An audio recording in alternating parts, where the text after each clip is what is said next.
Hello everyone, मैं doctor Nilima. आज इस वीडियो में चर्चा करूंगी अच्छी स्मृति की विशेषताओं की और साथ साथ में मैं चर्चा करूंगी स्मृति के प्रकारों की। ऐसे तो ये रांची यूनिवर्सिटी के सिलेबस में नहीं है, लेकिन एग्ज़ाम से इससे क्वेश्चन पूछे जाते हैं। चर्चा करने से पहले मैं ये बता दूं कि मैंने कोर्स 2, 3 और 5 के सभी टॉपिक्स के वीडियो बना दिए हैं, जिसके लिंक आपको डिस्क्रिप्शन बॉक्स में मिल जाएंगे। इसके अलावा बीएड के सिलेबस का Hindi translation, micro teaching, teaching plan, lesson plan और एग्ज़ाम कैसे लिखे इत्यादि से संबंधित वीडियो के लिंक भी आपको प्लेलिस्ट में मिल जाएंगे। और यदि अभी तक आपने मेरे चैनल को सब्सक्राइब नहीं किया है तो इसे सब्सक्राइब भी अवश्य कर लें, जिससे आपको मेरे आने वाले वीडियो के नोटिफिकेशंस मिल सकें। और ये वीडियो यदि आपके लिए हेल्पफुल हो तो इसे लाइक ज़रूर करें और कमेंट करके बताएं। आइए शुरुआत करते हैं। सबसे पहले अच्छी स्मृति की विशेषताएं कि अच्छी स्मृति की क्या क्या विशेषताएं होती है। तो स्टाउट ने कहा है कि अनेक ऐसे कारक होते हैं जिसका उपयोग करके स्मृति में वृद्धि की जा सकती है और उसे और भी अच्छा उत्तम बनाया जा सकता है। ऐसी स्मृति को उच्च स्तरीय स्मृति कहा जाता है। उच्च स्तरीय स्मृति में अनेक विशेषताएं पाई जाती हैं, जैसे कि सबसे पहली विशेषता है शीघ्र एवं शुद्ध स्मृति। अच्छी स्मृति की पहली विशेषता यह है कि अधिकतम शीघ्रता एवं शुद्धता के साथ सीखा गया विषय याद होता है।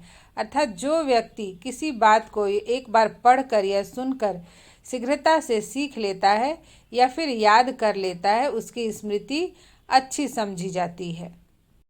कुछ बच्चे ऐसे होते हैं या कुछ व्यक्ति ऐसे होते हैं जो किसी भी चीज़ को यदि एक बार पढ़ ले तो उन्हें वो हमेशा के लिए याद हो जाता है, तो उनकी स्मृति को बहुत ही अच्छी स्मृति कहा जाता है। नंबर 2 है उत्तम धारण शक्ति। अच्छी स्मृति की दूसरी विशेषता यह है कि बिना दोहराए किसी बात को या किसी विषय को या फिर किसी तथ्य को अधिक दिनों तक याद रखना। जब कोई बालक या व्यक्ति किसी सीखी हुई बात को जितने अधिक दिनों तक स्मरण रख सकता है, उसकी स्मृति उतनी ही अच्छी समझी जाती है। अर्थात बार बार अभ्यास करने की ज़रूरत नहीं पड़ती, एक बार वो याद कर लेता है तो वो उसे लंबे समय तक याद रहती है। नेक्स्ट है अधिकतम एवं दीर्घकालिक धारणा। अच्छी स्मृति होने पर सीखी गई सामग्री की धारणा लंबे समय तक रहती है तथा विस्मरण कम होता है। अर्थात उसे व्यक्ति थोड़ा बहुत भूलता है, लेकिन उसे नहीं भूलता पूरी तरह से। उत्तम स्मृति वाले व्यक्ति की धारणा सामान्य व्यक्ति की तुलना में काफ़ी अधिक रहती है। सीखा गया कार्य उसे अधिक से अधिक मात्रा में और अधिक दिनों तक याद रहता है। जैसे कि किसी क्वेश्चन के आंसर को ही किसी बच्चे ने याद किया तो वो आंसर उसे लंबे समय तक याद रहेगा और उसने जितना याद किया है उतना याद रहेगा। ऐसा नहीं कि उसमें से कुछ भाग को भूल गया और कुछ को याद रखेगा, वो उसे पूरा याद रहेगा और लंबे समय तक याद रहेगा। नेक्स्ट है समय पर सरलता से याद आना। अच्छी स्मृति के कारण किए गए कार्य या याद किए गए तथ्यों का पुनर्स्मरण अधिकतम सरलता से हो जाता है। स्मरण करने के लिए मस्तिष्क पर अधिक दबाव नहीं देना पड़ता है। अर्थात जो कुछ भी याद किया गया है वो आसानी से याद आ जाता है। जैसे होता ना कि कभी किसी क्वेश्चन के आंसर को ही हम याद करना चाहते हैं तो बहुत मुश्किल से बहुत दिमाग पर जोर देना पड़ता है, तब याद आता है, और अगर याद भी आता है तो आधा अधूरा याद आता है। किंतु अगर स्मृति अच्छी है तो वो बहुत ही सरलता से याद आ जाएगा और उसके लिए दिमाग पर कोई भी दबाव नहीं देना पड़ेगा। नेक्स्ट है शुद्ध प्रत्याह्वान। उत्तम स्मृति की विशेषता यह भी होती है कि इसके परिणाम स्वरूप पुनः स्मरण अधिक सीमा तक शुद्ध होता है और अशुद्धता की गुंजाइश कम होती है या नहीं के बराबर होती है। अर्थात जो भी मान लीजिए बच्चे ने उत्तर याद किया है वो शुद्ध याद होगा। ऐसा नहीं कि बीच वो गलत उसमें से याद होगा। जैसे कि अगर या फिर मैथ के ही सूत्र को ले तो ऐसा नहीं कि आधा सूत्र उसे सही याद है, आधा सूत्र गलत याद है, ऐसा नहीं है। वो उसका जो शुद्ध रूप में उसने याद किया है वो उसे याद आ जाएगा। नेक्स्ट है शीघ्र पहचानना। अच्छी स्मृति का एक अन्य गुण है शीघ्र पहचान। किंतु किसी बात का शीघ्र पुनर्स्मरण ही पर्याप्त नहीं है। इसके साथ यह भी आवश्यक होता है कि आप शीघ्र ही यह जान जाएं कि आप जिस बात को स्मरण करना चाहते हैं वही बात आपको याद आई है। जैसे कि परीक्षा के समय प्रश्न के अनुकूल उत्तर का याद आना, परीक्षा में गणित के सही सूत्र का याद आना। जैसे कि शीघ्र किसी बात को याद कर लेना ठीक है, लेकिन वो बात जिसे हम याद करना चाहते हैं अगर वही बात याद आती है अपने शुद्धतम रूप में तो उसे अच्छी स्मृति कही जाती है। नेक्स्ट है अनावश्यक बातों का विस्मरण। अच्छी स्मृति की एक अन्य विशेषता यह है कि अनावश्यक व्यर्थ की बातों को भूल जाना। यदि ऐसा नहीं है तो मस्तिष्क को व्यर्थ में बहुत सी ऐसी बातें स्मरण रखनी पड़ती है जिनकी भविष्य में कभी आवश्यकता नहीं पड़ती है। अनावश्यक बातें याद रखने से पुनर्स्मरण, धारण, पहचान आदि में बाधा उत्पन्न होती है। जैसे कि जो वकील होते हैं वे मुकदमे के समय में उससे संबंधित सभी महत्वपूर्ण तथ्यों को याद रखते हैं, किंतु जैसे ही मुकदमा समाप्त हो जाता है उसमें से अनावश्यक बातों को वो भूल जाते हैं। वैसे ही विद्यार्थी का भी होता है, जब वो पढ़ते हैं तो उन्हें जो क्वेश्चन आवश्यक होता है वो याद रखते हैं और फिर एग्जाम के बाद फिर दूसरे पेपर की तैयारी करते हैं और उसे भूल जाते हैं। नेक्स्ट है उपयोगिता। अच्छी स्मृति की अंतिम विशेषता है उपयोगिता। इसका अभिप्राय है कि वही स्मृति अच्छी होती है जो अवसर आने पर उपयोगी सिद्ध होती है। जैसे परीक्षा देते समय बालक स्मरण की हुई बातों को लिखने में सफल हो जाता है तो इसकी स्मृति उपयोगी है, अन्यथा नहीं। अब हम देखेंगे कि स्मृति के कितने प्रकार होते हैं। Types of memory. स्टाउट के अनुसार व्यक्ति की प्रत्येक विषय तथा अनुभव से संबंधित अलग अलग स्मृतियां होती हैं। जैसे कि कुछ लोग होते हैं उन्हें सबके नाम बहुत अच्छे से याद होते हैं, किंतु कुछ लोगों को नाम याद नहीं रहते। कुछ लोगों के होते हैं कि किसी विषय विशेष में उनकी स्मृति अच्छी होती है, जैसे कि कुछ के इतिहास से संबंधित ऐतिहासिक घटनाओं, तारीखें उन्हें अच्छे से याद रहती है, कुछ को नहीं याद रहती। किसी को गणित में उसके सूत्र हमेशा अच्छे से याद रहते हैं। उसी प्रकार से अच्छी एवं बुरी स्मृतियां भी होती हैं। इस प्रकार स्मृति के विभिन्न प्रकारों को हम निम्न प्रकार से समझ सकते हैं। सबसे पहले नंबर 1 तात्कालिक स्मृति। तात्कालिक स्मृति को संवेदी स्मृति भी कहते हैं। इस प्रकार की स्मृति से तात्पर्य किसी विषय वस्तु को सीखने के बाद उसे तुरंत दोहरा देने की क्षमता से होता है। यह स्मृति बहुत दिनों तक टिकने वाली नहीं होती है।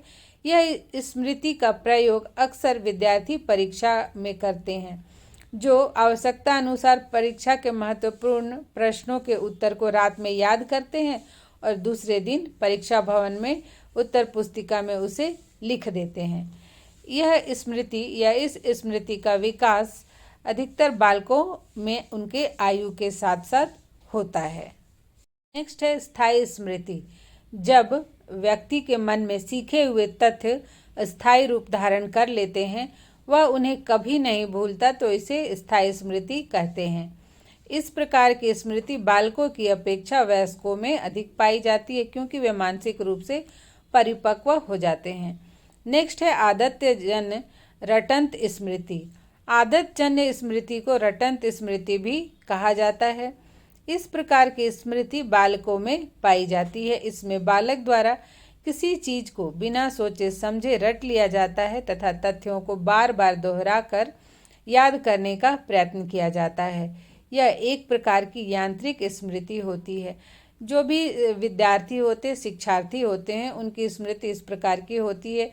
वे अपने तथ्यों को रटकर याद करते हैं। जो भी पढ़ते हैं उससे संबंधित तथ्य वो हमेशा अक्सर रटकर याद करते हैं। विशेषकर छोटे बच्चे जैसे कि कविता या कहानी याद करते हैं तो वो उन्हें रटकर याद कर लेते हैं। नेक्स्ट है वास्तविक स्मृति। इसमें बालक किसी तथ्य को अपने विवेक एवं बुद्धि के द्वारा सोच समझकर याद करते हैं।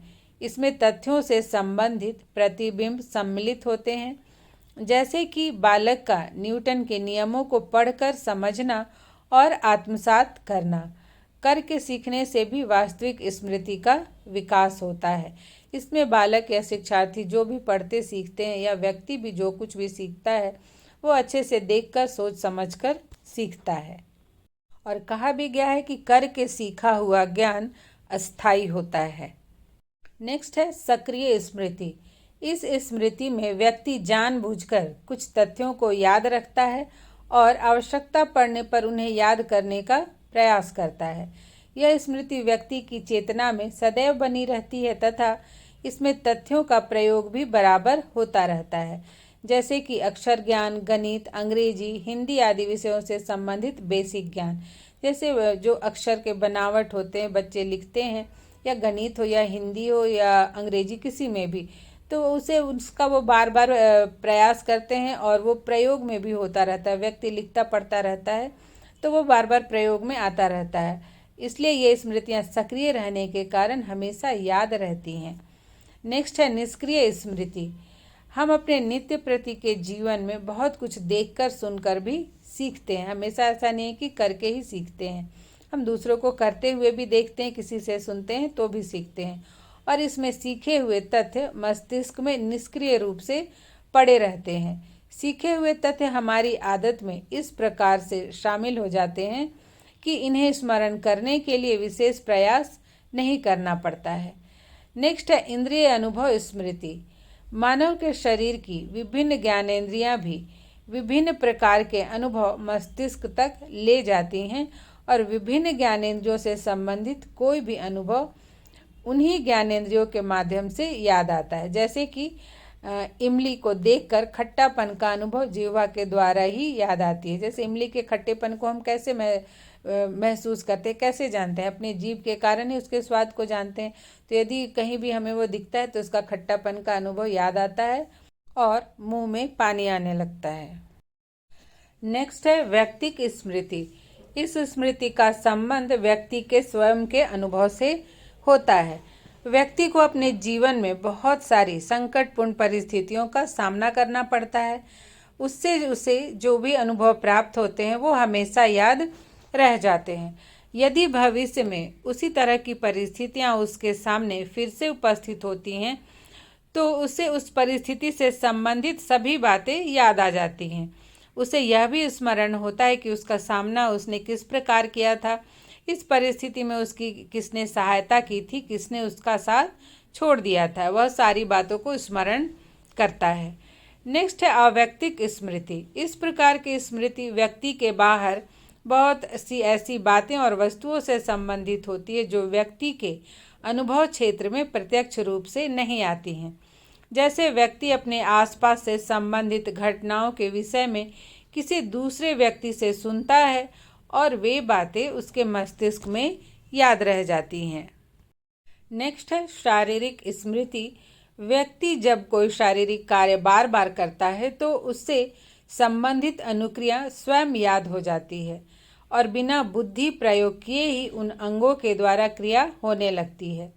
जैसे अभ्यास से उंगलियों का टाइप करना, तबला बजाना, हारमोनियम बजाना इत्यादि। व्यक्ति को ये कार्य करते करते इतने प्रयास हो जाते है, उसकी उंगलियों को आदत हो जाती है उसे कि कहाँ पर कौन सा की दबाना है, तो वो बिना देखे भी उसको कर लेता है। उसी प्रकार नेक्स्ट है और लास्ट है यांत्रिक स्मृति। जब व्यक्ति कोई कार्य बार बार करता है तो वह उसकी आदत बन जाती है और फिर दोबारा वही कार्य करने के लिए उसे कोई भी विशेष प्रयत्न नहीं करना पड़ता है। जैसे कि जो ड्राइविंग करते हैं तो उन्हें चूँकि आदत हो गई होती है तो ड्राइविंग करते समय उन्हें कब किस कार के पुर्जे पर अपने पैर को दबाना है, कब स्टीयरिंग किधर घुमाना है, ये सब खुद ही स्वतः होता रहता है। तो इस प्रकार से जो स्मृतियां हैं वो कई प्रकार की होती हैं, लेकिन मूलतः देखा जाए तो ये सारी स्मृतियां जो है इसमें 3 बातें मुख्य रूप से है कि एक है वो दीर्घकालिक स्मृति, एक है तात्कालिक स्मृति और एक है संवेदी स्मृति। और उन्हीं के ये सब जो है शाखाएं हैं, उपशाखाएं हैं। तो आज यहीं तक, मिलते हैं नेक्स्ट वीडियो में।